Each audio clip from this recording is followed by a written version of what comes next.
Omnibus is a production of iHeartRadio.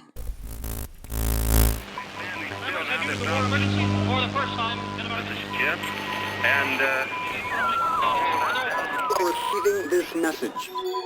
We are Ken Jennings and John Roderick. We speak to you from our present, which we can only assume is your distant past, the turbulent time that was the early 21st century.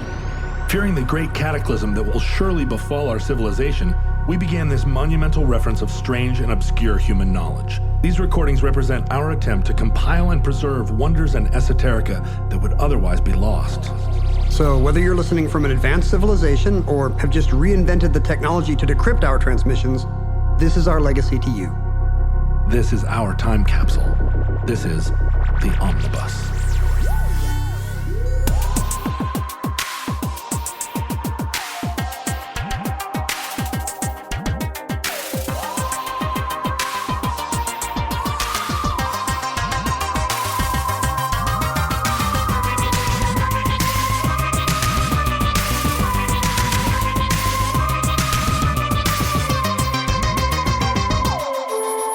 You have accessed entry 686.LV1106, certificate number 21432. Killer Rabbit. There he is. Where? There. What, behind the rabbit? It is the rabbit. You silly sod. What? You got us all worked up. Well, that's no ordinary rabbit. That's the most foul, cruel, and bad-tempered rodent you ever set eyes on. Killer Wabbit, Killer Wabbit. Is that why you wanted it to be called Killer Rabbit? So you could do that? Have you ever had an extraordinary animal encounter? I was hiking in a canyon in Utah once and saw a moose, which was huge. Like, they're way bigger than you think. Well, they're not bigger than I think because I know how big they are. So they're bigger than... Here's Jennings' law. Even taking into account Jennings' law, mooses are bigger than you think. Yeah, mooses are big, but they're not bigger than I think. No, they are, actually. No, they're not. I know how big a moose is. Okay, how big is a moose? Big. Nope, it's a little bigger. It's a tiny bit bigger. Oh, dag. A Utah moose is not even a big moose. Do you feel like an Alaska moose would just kick the crap out of a Utah moose? I do.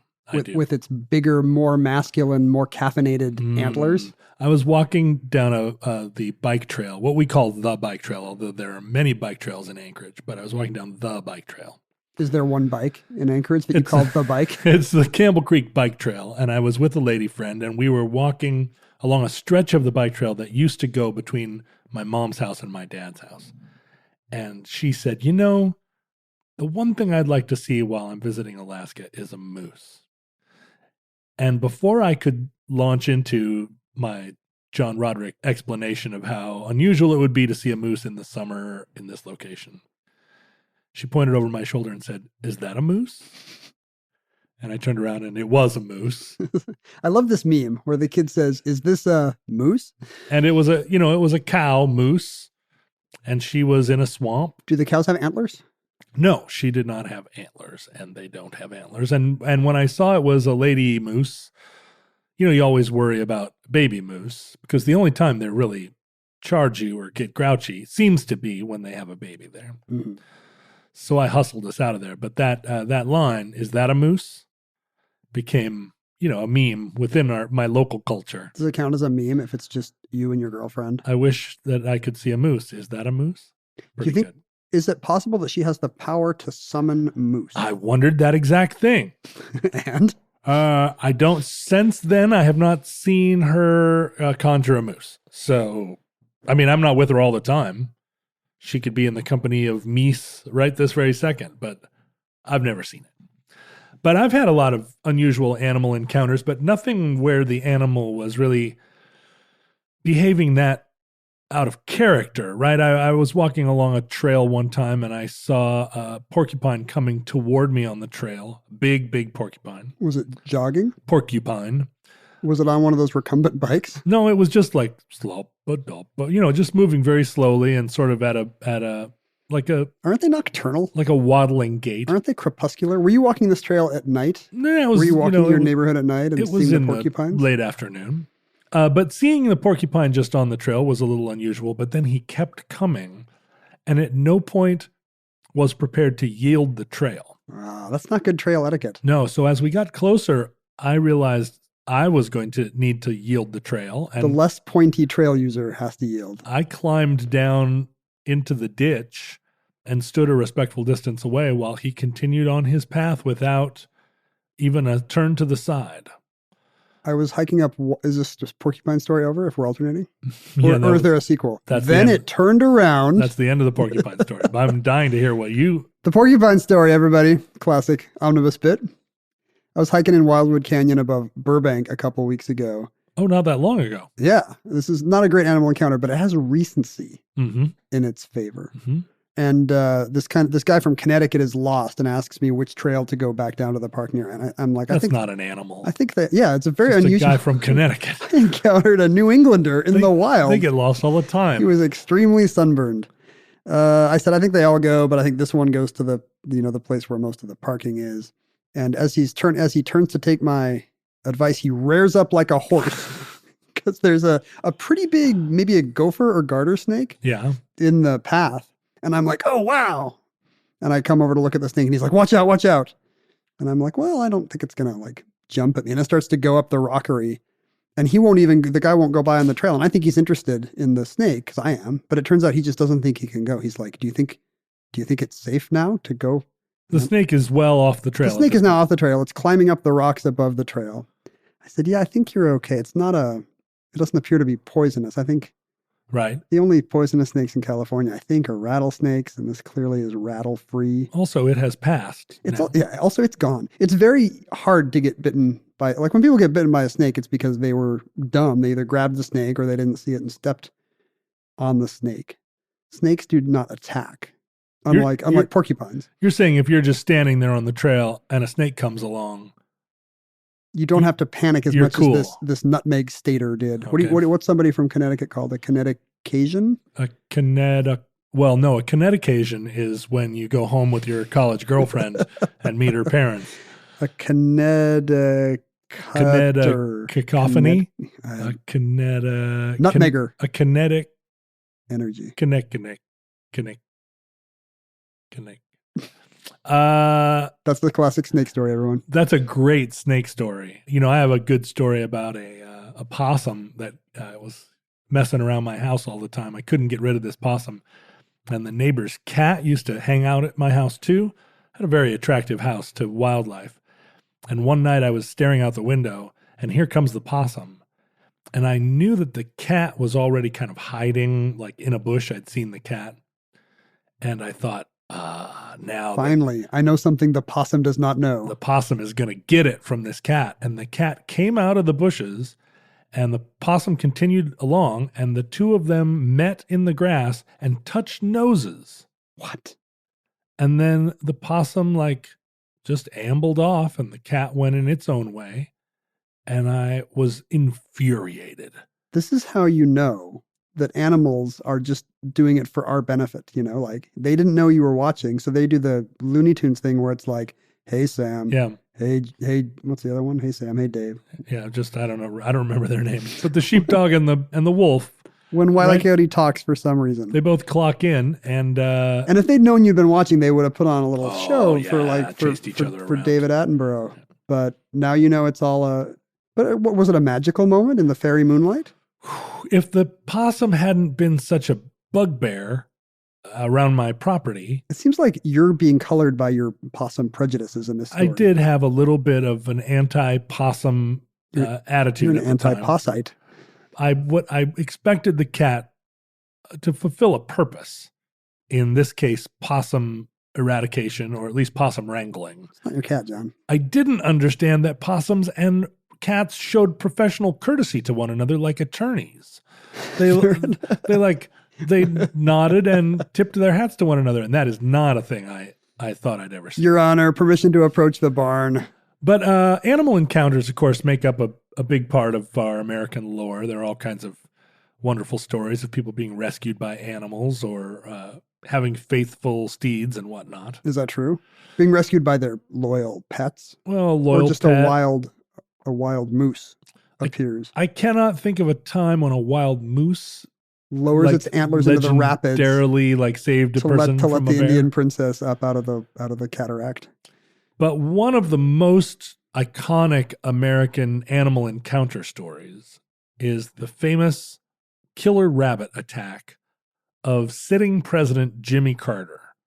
Do you remember this? Are you young enough to, or were you old enough at the time to remember it? I only know about it in hindsight. Like the traditional first news event that I always use as my benchmark of the first thing I remember in the world, which is the Sonics beating the Bullets for the 1979 NBA championship. You've mentioned that. Yeah. Happened a month and a half after this. That's right. So Jimmy Carter's brush with death, if it had just been a couple months later, I might have remembered it. But as it is, it's lost in the memory hole. Well, interestingly, the event itself happened on 4/20, Woo!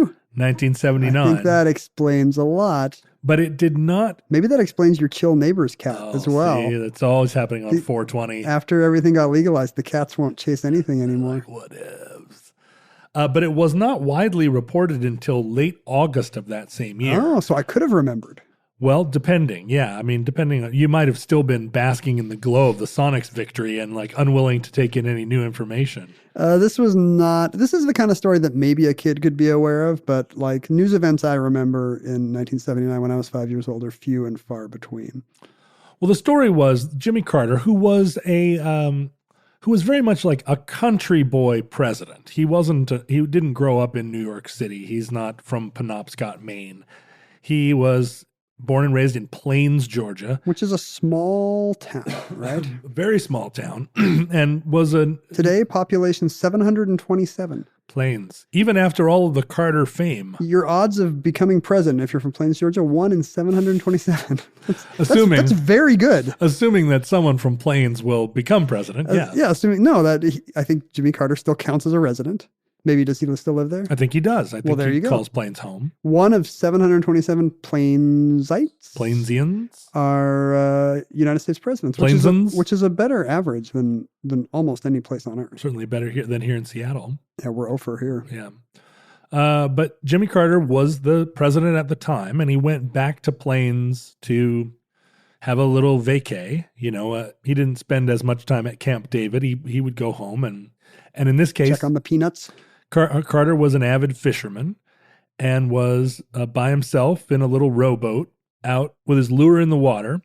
Even after deliverance, this guy would take a fishing trip to Georgia? He's from Georgia. He's not worried. It's not something where he's not Ned Beatty who's going to get city slickered out somewhere. Are you saying he's the other guys in the Ned Beatty scene? Yeah, he speaks the local vernacular. No, he's probably running the town peanut press. Playing his banjo. But he was out fishing and was by himself in the boat because he was having some alone time and he was enjoying little rod and reel action. That must be nice when you're president. Well, and the thing about it, and it's salient to this story, is no American president is truly alone. So where is the Secret Service at this point? Are they in the boat? They are not in the boat. They are not in a neighboring boat. They're hiding in the bushes. And talking into their cuffs. Along with them. Peanut has baited his hook. Well, and they're probably wearing like Cabela's waders or something. They're not still in their three-piece suits. What do you think Carter's Secret Service nickname was? I don't even know this. Do you enjoy Secret Service nicknames? Yeah, sure. Was it Honey Ranch? It was Honey Ranch. The president and his family, they all have the tradition is that they all are given nicknames that are alliterative. Oh, okay. Are you aware of this? I guess I did know so that if, for example, Bill Clinton is Eagle, Hillary is... Egret? She is Egret, yes. Ellipses? Evergreen, actually. Evergreen, oh yeah.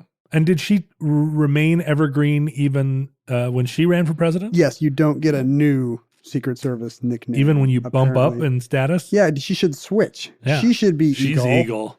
And he would have to switch over to Evergreen. Of all the presidents to get the Secret Service handle Eagle, it was really Bill Clinton?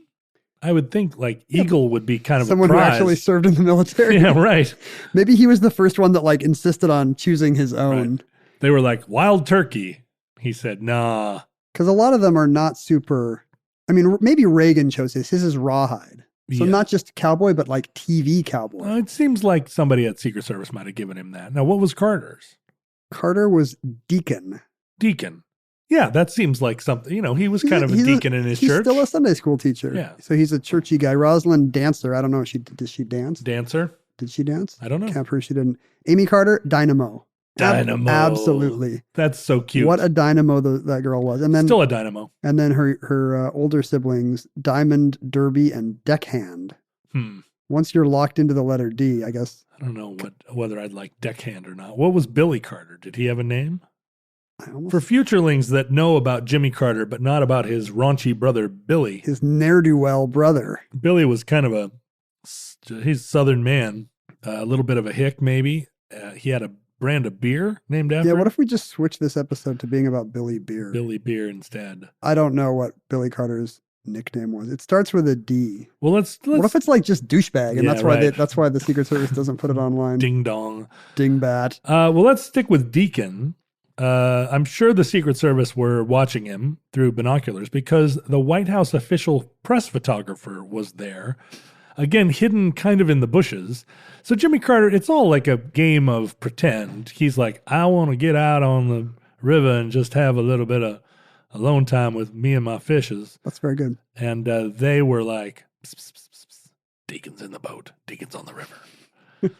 And why is the photographer there? I mean, I understand why the Secret Service needs to be there in case of some kind of attack. Unlikely as that would be, alone on a fishing trip. But the photo, is it a photo op, really? I don't know what the mandate of the White House photographer is. If it is to just always be shooting, hoping to get is it like that, a wedding photographer who's just always annoyingly there? Just like, get over there and just get the shot, Like, I hope he knows. I hope Carter's not naked in the boat because he doesn't realize it's a He must know. But he's in his rowboat, and he hears a commotion on the shore, and he looks over, and a giant rabbit, which was later identified as a swamp rabbit. This is a species of rabbit, or it's... A swamp rabbit is a kind of cottontail rabbit, distinguished by a few things. One of them, it has shorter ears than a normal cottontail. It has a bigger body than a normal cottontail. So it's a little bit thick, if you'll allow me. With two C's? Thick with two C's. He chonk. It's got a big rump and small ears. And also, it's aquatic or semi-aquatic. The Latin name for swamp rabbit is the Silviligus? Silviligus? Is that what you would say? Philgalagus? Silviligus? Let's say Silviligus. It's Silviligus aquaticus. So it's right there in the name. This is a swimming rabbit. It's got gills. No gills. It just swims. It protects itself from predators by kind of submerging itself and staying quiet. It's not a fast rabbit. That's interesting. My sister had a pet rabbit when she was in high school, and I don't think she ever bathed it because you're not supposed to. Like it's not good to get a pet rabbit wet in general because they're such delicate little flowers. Is it like a gremlin? Does it turn into a mogwai or something? It turns into the rabbit from Donnie Darko after midnight. No, and so she never, like, you're only supposed to bathe it if it gets something like so caustic in its fur that it would like die if it ingested it.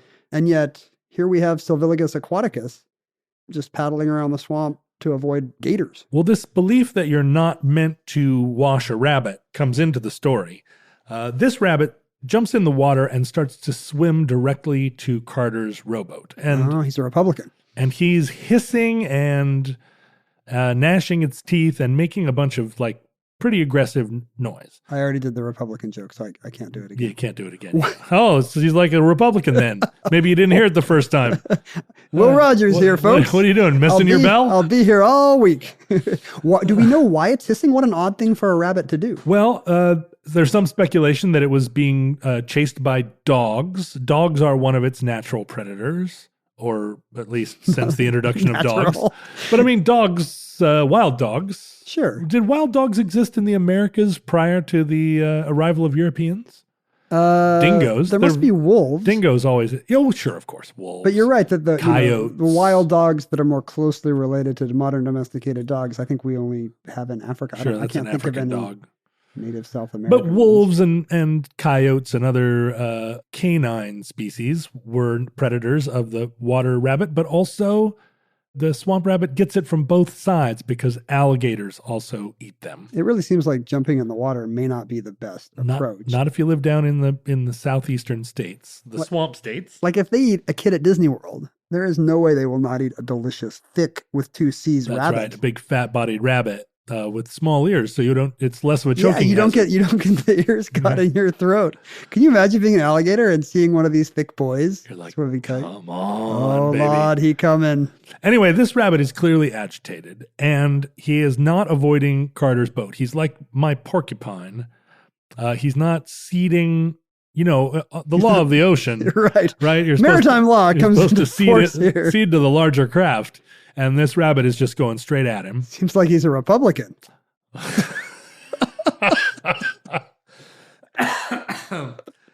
At a certain point, Carter, who's no stranger to the outdoors, recognizes that this rabbit is not veering, and so he picks up his boat paddle, and the rabbit's still far enough away that he doesn't have to whack it.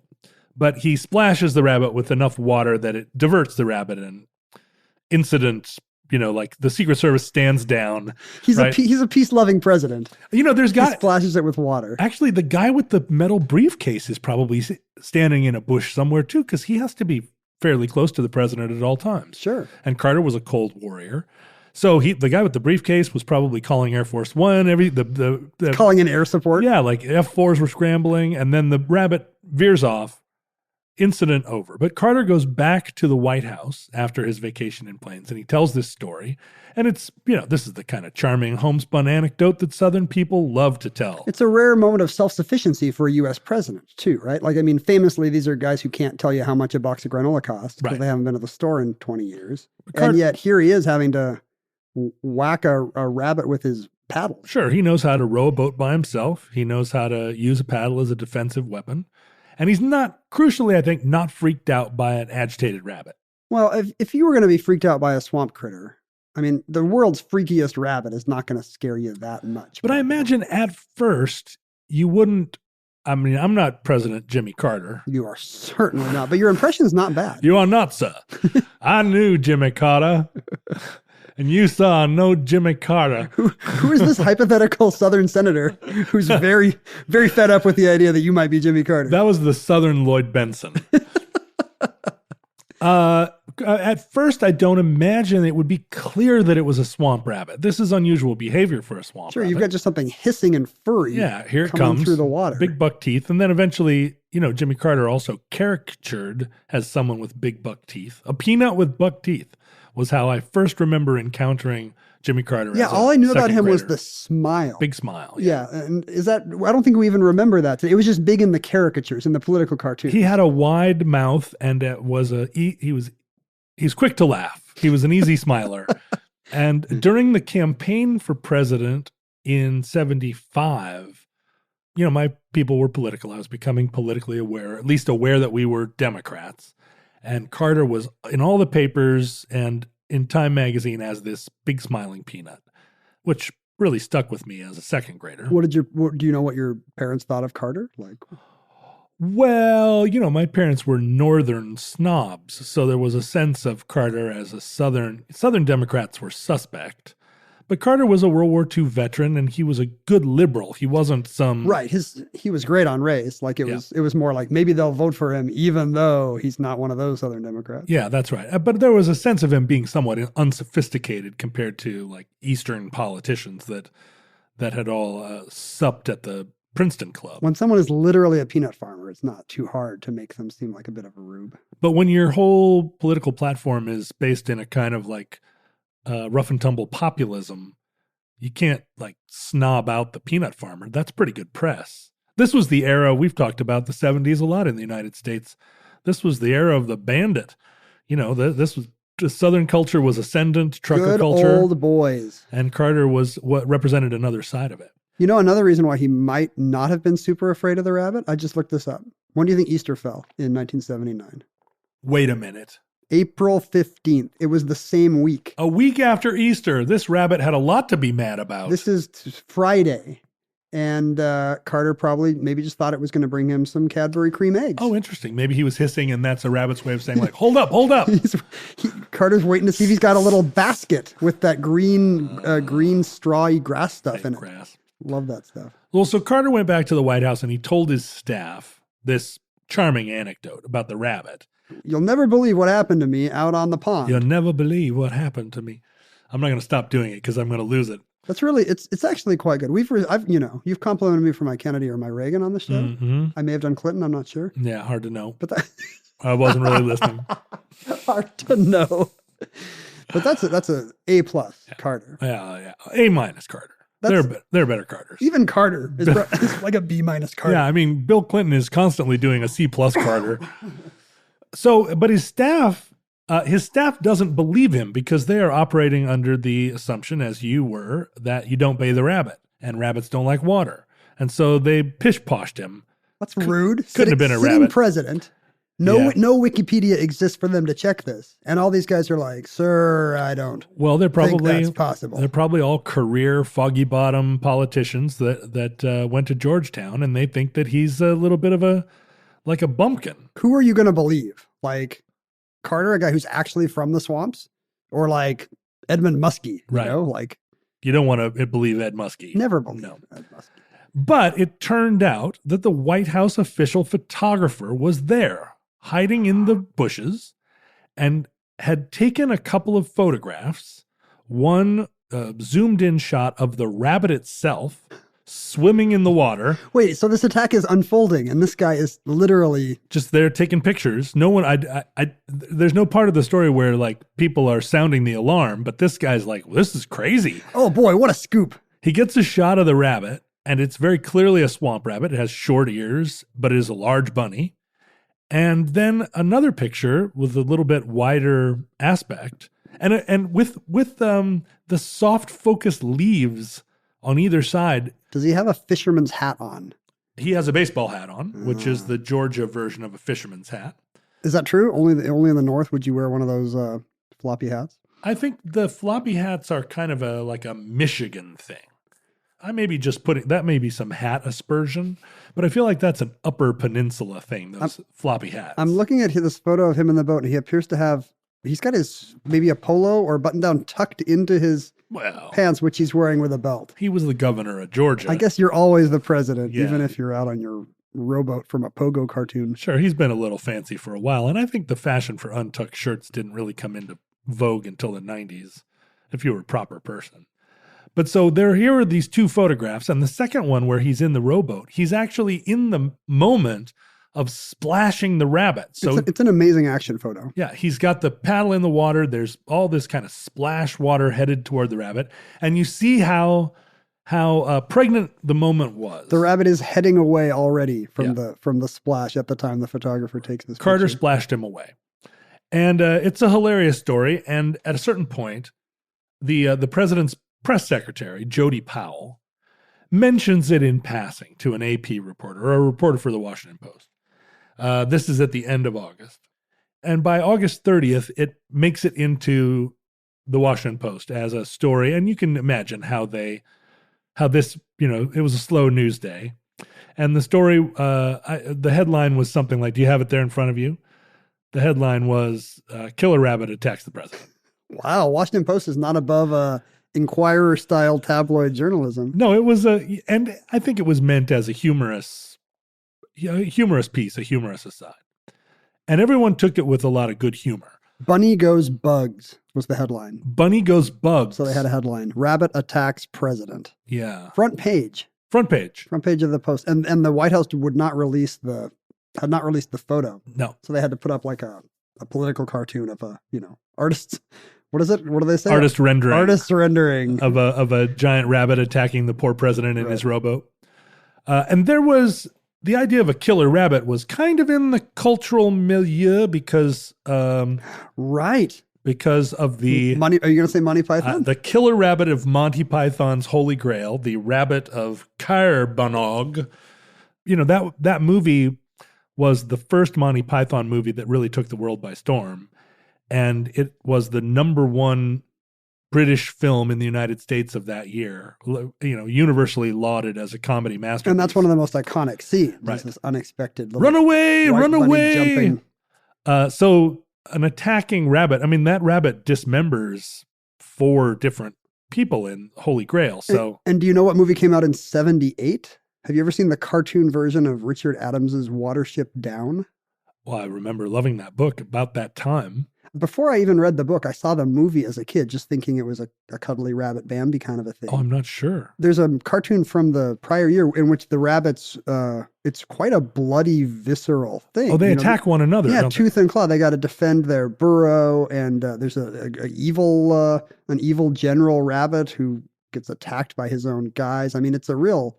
I remember my little sister just being terrified of this bloody bunny movie. I never saw the movie. It's so strange because I loved the book. There is. I guess I was protected. I was such a sheltered child. I didn't see Watership Down. So it's a real boom time in America for violent rabbits. Well, and also this is right around the time of the release of Jaws. And so in the absence of a photograph of this incident, it was easily satirized in cartoons where the rabbit was made to look like a shark. Right. And Jimmy Carter was in the boat and being attacked by the rabbit. Pause. But the story was so juicy that it kind of refused to go away. Nothing that weird has ever happened. Like, what's another weird thing that's happened to a sitting president in recent memory? Bush throwing up at the dinner in Japan was pretty good. I think definitely Dick Cheney shooting his friend in the face. That's true. Was pretty weird. Sitting vice president, though, that's right. So that takes it down a notch. I guess Trump peeing on those Russian prostitutes. Sure, but that was before he was president. Right. The photographer wasn't there. Jimmy Carter actually has an earlier incident. Is this going to be what I think it is? In 1969, in January of 1969, Carter, when he was governor of Georgia, saw a UFO. Are you saying UFO on the show? That's a first. He said UFO. Of course it is an UFO. Out of deference to President Carter. Yeah. He said a UFO. But it was an UFO. He was there to give a speech. He was in Georgia, in a little town called Leary, Georgia. He was there to give a speech to the Lions Club. And standing outside, he looked off into the distance. Somebody there with him said, "Look at that." And he looked over, and there was a glowing gaseous orb that Carter said was as bright as the moon. Whoa. And it came toward him for a while, and then it accelerated off into space. And whoa, sounds like they must be Republicans. Yeah. He qualified it as a UFO, but he said he did not think it was an alien craft. Well, sure. A UFO, by definition, is an unidentified flying object. You're not saying you believe in aliens by saying you saw an UFO. And Carter was pretty adamant that he did not believe in UFOs coming to Earth and performing various ufological. Did that come up in the debate? Like, usually presidents don't have to commit whether or not they believe in alien grays probing rectums. No, but this was during the era of Project Blue Book, and there was a lot of interest both from the public and from the government in reports of UFOs and UFOs. And so Carter gave a full report, and there was a lot of speculation. Well, maybe it was Venus that was in that location in the sky at the time. People always say that. People they are wanted so to into be Venus. They wanted to be Venus. But Carter had a couple of things going for him. One, he was a veteran of the Navy. He was a submariner, so less likely to see UFOs. But he could see like Aquaman-style undersea attackers. And underwater UFOs, and we know that they're actually living under the poles. UFOs. And so he was reliable and trained as an observer, but also he was an amateur astronomer. And he said, listen, it was not Venus. It wasn't like a normal phenomenon. It was something extraordinary. And this was reported on because he was a sitting governor and he never took it back. It was reported on, but it didn't take on that same character that it would now as like a universally discrediting peculiarity. And in fact, Ronald Reagan was on record as having had 2 separate UFO encounters that he spoke publicly about. That's why a lot of people voted for John Anderson in 1980. They wanted somebody who hadn't seen a UFO. Well, that's right. That's why I voted for Not him. enough people voted for him.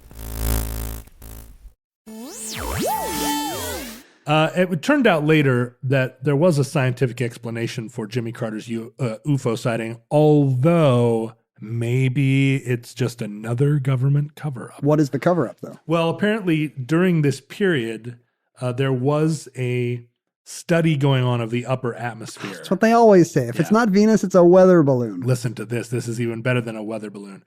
From Elgin Air Force Base, which is, near enough by, a couple hundred miles away from Carter's location at the time, they were sending rockets, and the point of the rockets was to release barium into the atmosphere to create a glowing cloud, which would allow observers to test the amount of, blah, blah, blah, blah, blah, blah, resonance scattering. You know that the second Carter was president, he was like, first thing I want to know, is that barium thing bull? Well, so Carter, before he was elected, made kind of a point about saying, because again, Project Blue Book was in the public's mind. He said, when I'm president, I will release all the UFO material. Oh, can you imagine the high command? This was another quaking in fear. Hillary Clinton made this promise too on the campaign trail that and Bill Clinton did too.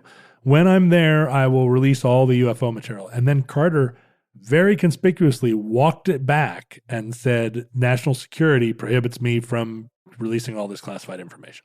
Still no UFOs, but... why does everybody keep walking back the UFO promise? Well, I don't know. And why? Something that would terrorize and panic the general public were it known. Why is there always a barium cloud experiment happening right when the future president sees a UFO?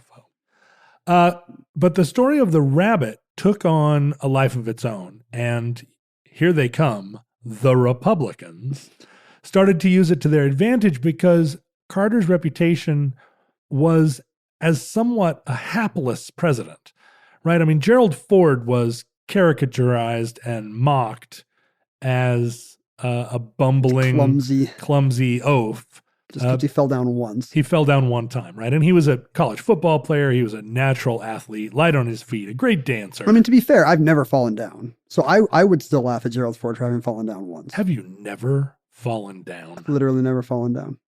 Seriously, you must have fallen down at some point. You can't prove that I've fallen down. I have every doubt that you've never fallen down. I'm the only person in the world that can make fun of Gerald Ford with his mere one embarrassing fall, having never actually fallen. But Carter was, in Reagan's campaign against him and in the Republican campaigns against him in 1979, the complaint was that he was ineffectual. And this was a time of the great American malaise. And it seemed like Carter was not strong on defense, although he, behind the scenes, was a real cold warrior. He seemed like his domestic policies and his economic policies were producing bad results. And Reagan was campaigning on the idea that he was going to make America great again. The original version. Reagan's a more dynamic figure. He's not going to tell you to put on a sweater. He's going to fix this. And Reagan is not going to get attacked by a rabbit while he's in a rowboat. The whole thing was easy to satirize. But I feel like that's not fair. Carter fought off the rabbit. He did. Carter did the best you could do against the swamp rabbit. He was a natural swamp rabbit warrior, but it was too easy to turn into a joke. Yeah. And it really should have been a gator. If it's a gator, Carter wins in 1980 for sure. Right. The fact that it's a rabbit, it's too ridiculous on the face of it. Also, this is a time of a lot of cryptozoology and Bigfoot hunting, the Loch Ness Monster, the Bermuda Triangle. All this stuff was titillating the public. And this rabbit didn't quite have the same, it's not quite a chupacabra, if you know what I mean. It's not even a Jersey Devil. Just an angry rabbit. So there's quite a bit of speculation or contemporary feeling that the rabbit incident played a role in discrediting Carter in the election, making him sort of a figure of mockery. And the photographs, when ultimately released, did not do much to change the public opinion. If you're previously inclined to look at it as a ridiculous incident, the photos do seem a little ridiculous. The photos were not released until the end of the Carter presidency. Is that true? We're that's right. into the Reagan years when the photos finally came out. They finally sneak out. There's probably no photogenic way to fight off a rabbit. I mean, if the rabbit had made it into the boat, it'd be all the worse. How ridiculous do you look? I mean, frankly, a president in a rowboat isn't a great look. He should have been Number one rule of American politicking. Everybody knows. Say it with me. Stay out of the rowboat. Stay out of the rowboat. Like if he'd been driving an 18-wheeler semi-truck and there was a picture of him like pulling down that horn like cable. Trump in the cab of the truck. But this was really a Dukakis in the tank moment for him. Yes, 1970s America needed more of a Smokey and the Bandit moment. I agree. So Carter got the worst of, or I guess the rabbit got the best of the story in the end. The rabbit got the last laugh. But there's a little bit later, a kind of maybe not exactly contemporaneous story, but one that ushered in modern times. And that was Dan Rather's famous encounter with a attacker on the streets of New York, whom... This is not an animal encounter. No, but an encounter that rather reported straight-facedly at the time, but that ended up acting to really discredit him and make him a figure of public mockery. Yeah, I guess not realizing how it would look. Something bad happens to you. You want to tell everybody the story. It's the craziest thing. This rabbit came after me. Yeah, or this guy yelled something at me on 59th Street. And Rather also was a major public figure. This is during a time when the newscasters of the big three news programs were all respected figures. Rather had inherited CBS News from Walter Cronkite, the most respected man in America. Can you name any of the three men hosting the nightly news today? No, right? Oh no, Brian Williams. Oh, they fired him, didn't they? Oh, he got canceled. Brian Williams is canceled. I saw the names the other day, and they could have been just random names from your high school yearbook. Al Roker? No. Nobody inherited the show from the old times? Nobody. I mean, Lester Holt is a name you might remember, but, the other two, it's who and who. Do you remember when Wolf Blitzer was such a rakish figure that people talked about him? It was because his name was Wolf Blitzer. It's a pretty good name for a reporter. Anderson Cooper. Oh, he's CNN. That's also a pretty good name for a reporter. Sure is. Considering his mother is Gloria Vanderbilt. But yeah, I mean, we don't have a Dan Rather-like figure anymore. But he was, one of the most authoritative men in America when he had his encounter. And also a Southerner with a lot of homespun folkisms. Remember, he, for a while there, signed off every night by saying, courage.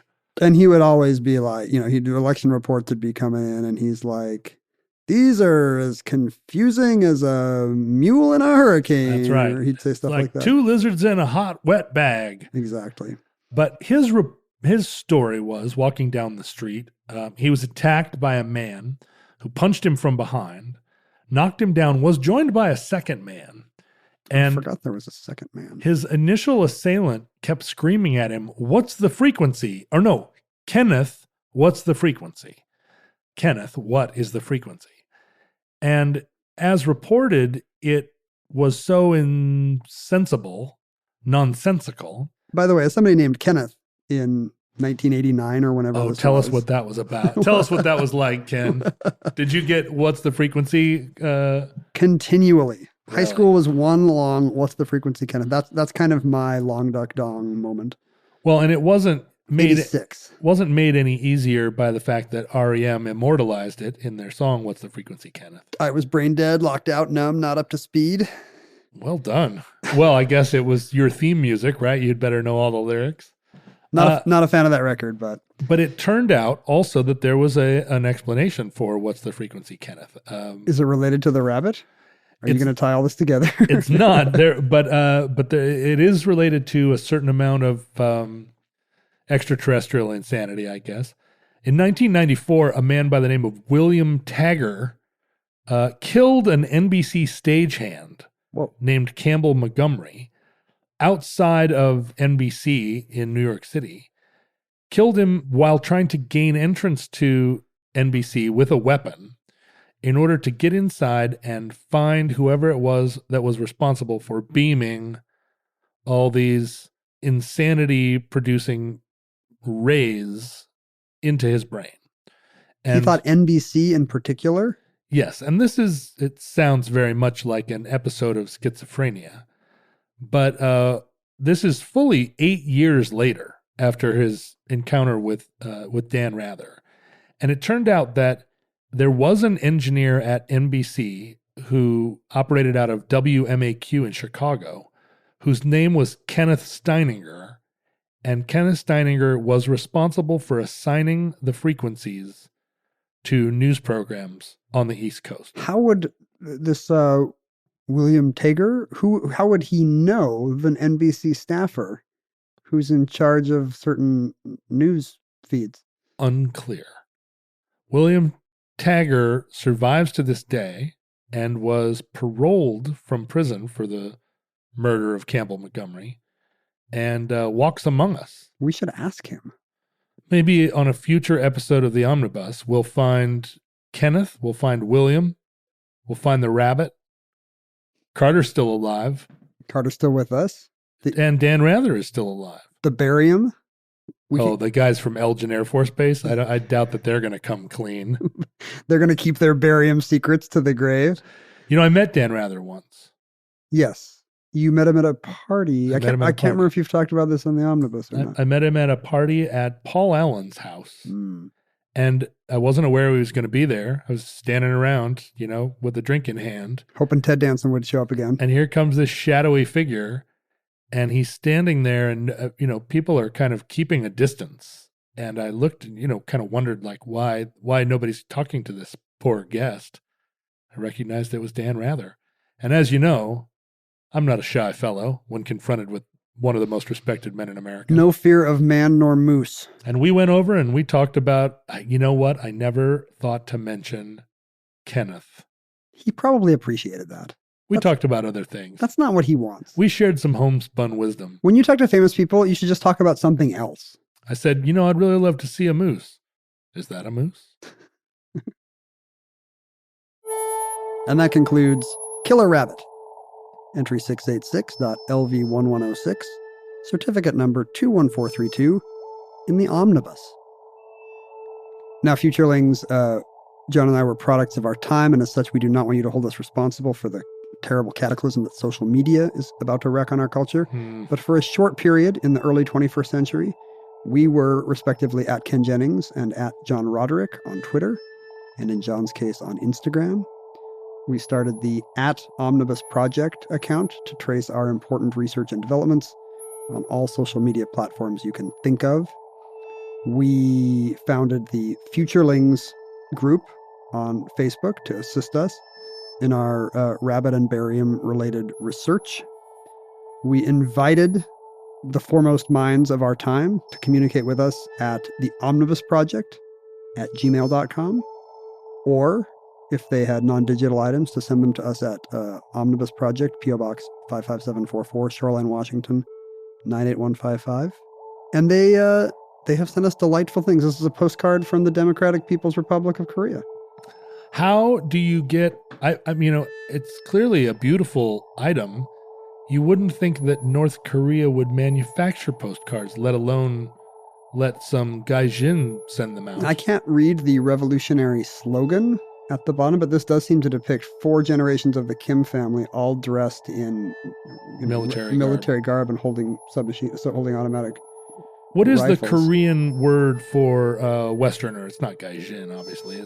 No, that would be Japanese. Right. It is what? They must have shouted it at you all the time. They call us milk-smelling, cheese-smelling, round-eyed mother scratchers. Yeah, but what is that in Korean? It's too rude to say. Oh, I see. Sorry. I don't want to. Cheese-smelling, round-eyed mother scratchers.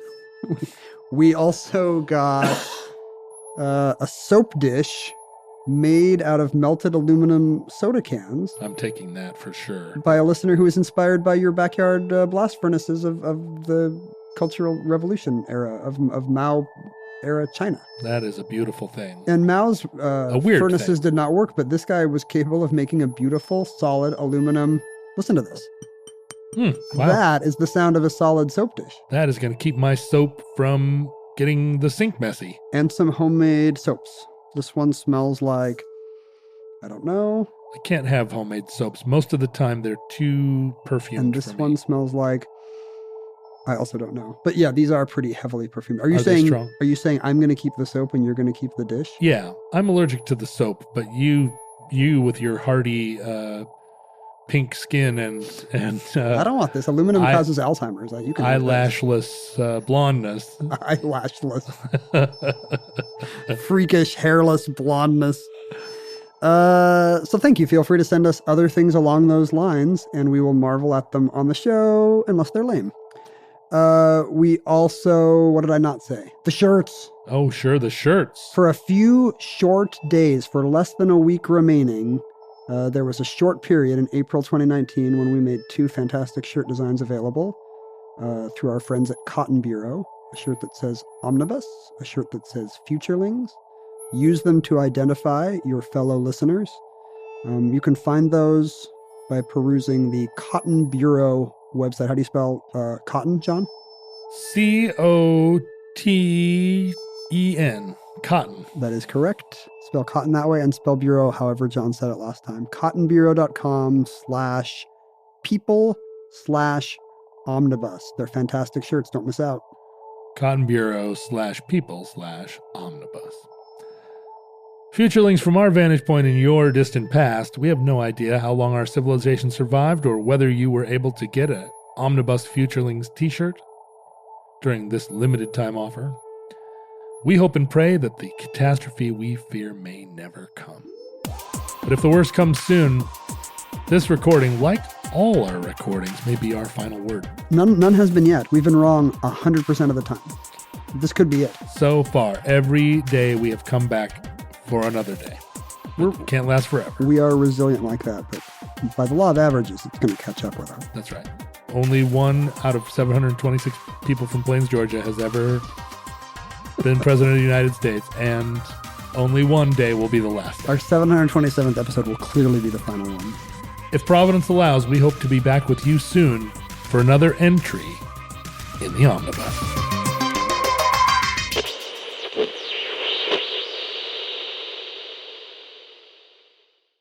For more podcasts from iHeartRadio, visit the iHeartRadio app, Apple Podcasts, or wherever you listen to your favorite shows.